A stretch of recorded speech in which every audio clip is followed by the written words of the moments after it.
Hello mga Mars! Nagluto ako ng Bicol Express. Ayan. So, ito yung mga ingredients na ginamit ko mga Mars. Yan.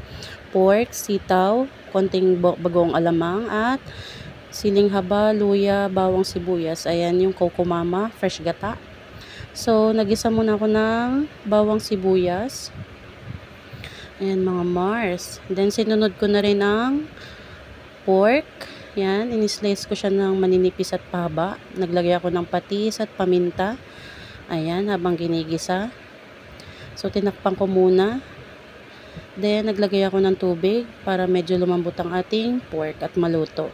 Ayan mga Mars, set aside ko muna dahil igigisa ko ng bahagya ang ating bagong alamang kasi hilaw ito.